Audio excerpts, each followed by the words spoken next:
Բարև ձեզ հարգելի հայրենակիցներ, ես այսօր ձեզ ներկայացնելու եմ գյուղատնտեսական մեծ ռեֆորմի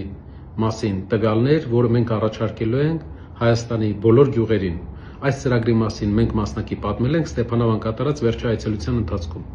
Հայաստանում վերջի 10 տարվա ընթացքում գնային փոփոխություն ունեն գրեթե ամեն ապրանք, բացի հայ գյուղացու կողմից արտադրվող հայ գյուղացու հիմնական արտադրանքներից մեկը կաթը։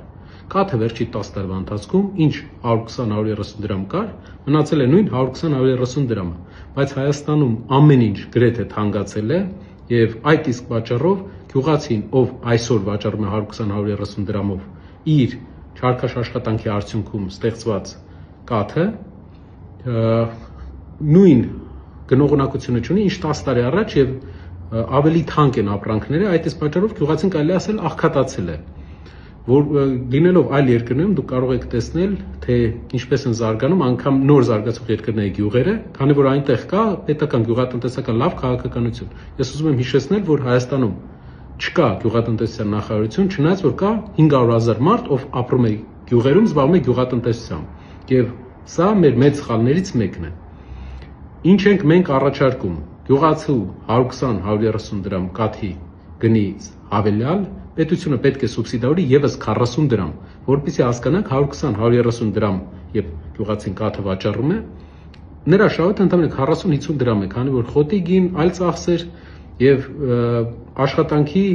մեծ աշխատանքի արդյունք է, անասնապահությունը դժվար աշխատանք է։ Իսկ եթե պետությունը եւս 40 դրամ սուբսիդավորում է,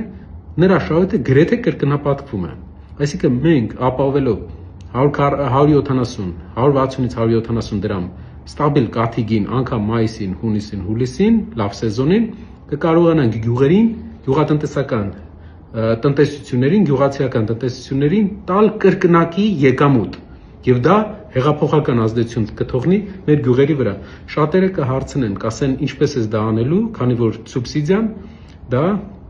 բյուջետային ծախս է։ Պատասխանեմ, մենք հիմնականում դեմ ենք այլ ոլորտներում սուբսիդիայի, բայց գյուղատնտեսության մեջ մենք կողմ ենք սուբսիդիային, քանի որ այլ երկրները նույն բանն են անում։ Օրինակ, Հայաստան եկող բելարուսական փոշին 9000 տոննա ռուսական բելարուսական փոշին, որը 100,000 տոննա կաթից է ստացվում, փակել է մեր ամբողջ շուկան եւ Հայաստանը չի փակում իր պահանջը։ Մեր առաջարկն է տարեկան հայկական բյուջեն 52 միլիարդ դրամ է ծախսում գյուղատնտեսական ծրագրերի վրա եւ մենք տեսնում ենք, որ վերջի 7-8 տարվա ընթացքում գյուղատնտեսությունը երկրում անկում է ապրում, չնայած այս հարյուրավոր միլիոն դոլարների պետական ծախսերին, որոնք կարող ենք համարել, որ էֆեկտիվ չեն։